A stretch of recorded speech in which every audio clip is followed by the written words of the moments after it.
If you're anything like me, you probably got Deltarune chapters 3 and 4 the second they came out. If you didn't, don't worry, it's okay. It's hard to match perfection. You delightfully went through the new chapters in the matter of a few days, saw the Chapter 5 2026 release teaser, freaked out, and backed off of the game for a bit before promptly coming back to do everything again, but on the Snowgrave route. Going back a bit to the first time I beat Chapter 4, if you're still like me, you probably just saw Susie and Gerson do Dual Buster on the Titan and thought, damn, that's cool, and moved on with your life just to ponder what the final prophecy is. But then, for once, I had a thought. How and why the hell does Gerson just know how to do Rude Buster? Isn't that kind of like Susie's signature art? Well, I have a few thoughts on the matter, and would like to discuss them today. Specifically, I want to go over a few ways Gerson could have learned his Rude Buster, or as I like to call it, Green Buster, and how it could potentially play into some lore tidbits. Firstly, how does Gerson know Green Buster? I have two theories as to why this could be the case. Let's start with the shorter and weaker one.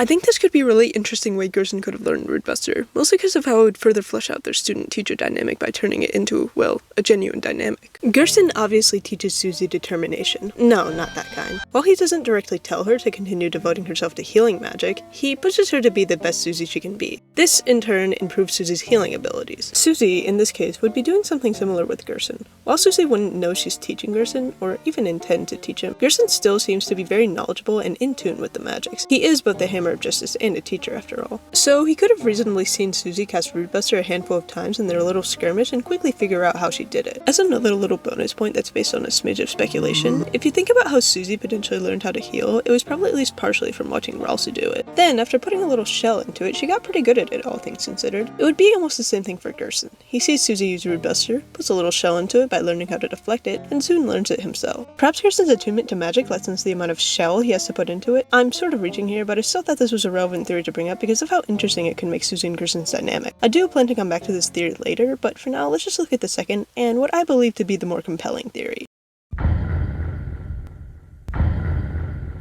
Forget everything I said in the last theory, because this one's a doozy. Okay, so think about it. Gerson is the author of Lord of the Hammer, which is a book based off the prophecy. The prophecy in-game does vaguely show Rude Buster, but I also don't think it's too much of a stretch to assume that in the entire prophecy, Rude Buster or a similar spell is probably mentioned at least once. I mean, if the weapons the heroes wield and the equipment they're meant to wear is somewhere in the prophecy, it wouldn't shock me one bit if the hero's spells were brought up as well. Matter of fact, it'd tickle me. Yeah, that was kind of a crappy joke. With that, since Gerson surely would have put a lot of research into the prophecy to write a renowned book on the subject, Gerson could have read about Rude Buster, or some kind of Rude Buster adjacent spell, and added it to his book. Therefore, Dark World Gerson, being his idealized form, would be able to cast Green Buster since he knew it was mentioned in the prophecy, and cause Dark World logic, you know? The Dark World just provides free aura and shit.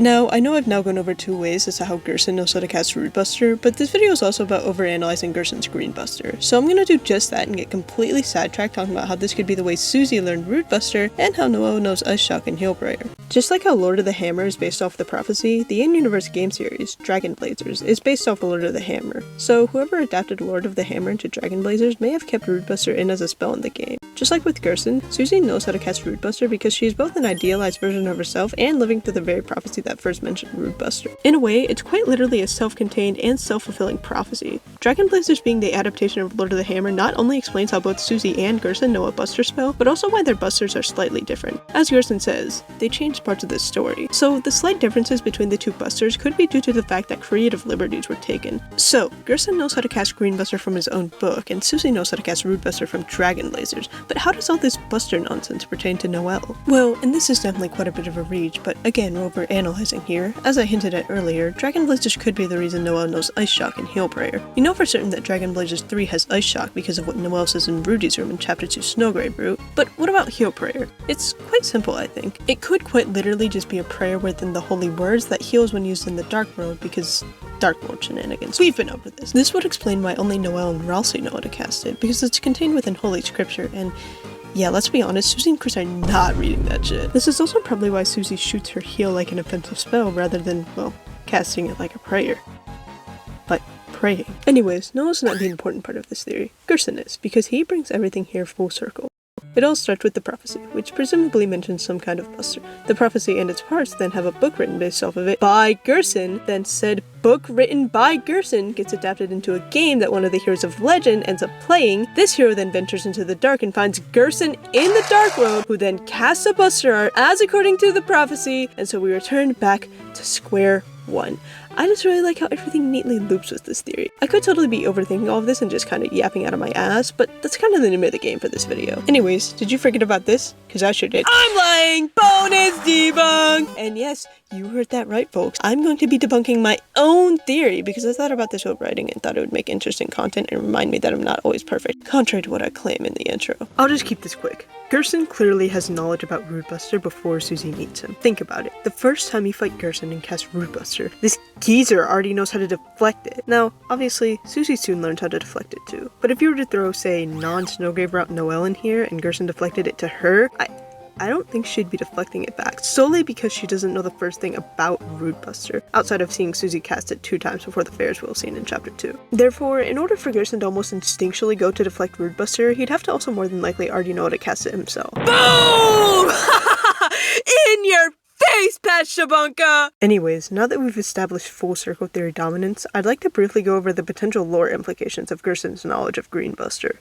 I'd like to preface this part by saying Green Buster and its ramifications will likely have little to no importance in future chapters. Outside of maybe some insight into how spells are learned in Deltarune, I don't see how or why Gerson's Green Buster specifically would come up again. That being said though, Gerson's knowledge of Buster spells, and seemingly his intuition with magic in general, shows that Gerson may know a lot more about the prophecy than he initially lets off, especially when you consider he wrote a whole book based off of it, which I'm sure took plentiful amounts of research. With this, the only semblance of a potential future importance I can possibly see is the fact Gerson knows Susie is a dragon because of the prophecy, though I feel like Rossi would have mentioned this after saying he'll tell Susie whatever she wants to know about the prophecy. Then again, Susie was too busy being a queer asking Rossi about Noelle rather than asking about herself. And that's about it in terms of future lore implications. Like I said, not much, so I think it's about time to wrap this up. But before I go, I want to talk about some channel stuff. If you don't care to hear about all that, here's a timestamp to skip to. 3, 2, 1, off you go. Anyways, thank you all so much for 8,000 subscribers. I know I already said this in some post, but this is like genuinely a dream come true for me. Since most of my subscribers now come from that Togor Night short, I do plan to play to the crowd and make some sort of follow-up soon enough, but that's for future Shabunka to deal with. Again, I seriously can't thank you all enough for this milestone. I hope you all continue to enjoy my videos, even if they aren't about my dad accidentally becoming a Togor Nighter.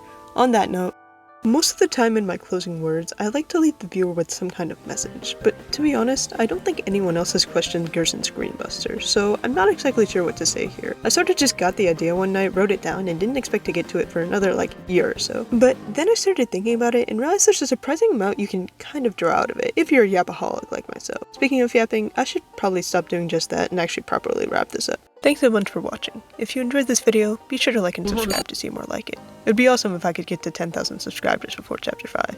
Oh, and let me know what you think about Green Buster, or if it's just really not that deep. I do read all comments. Anyways, until next time, peace.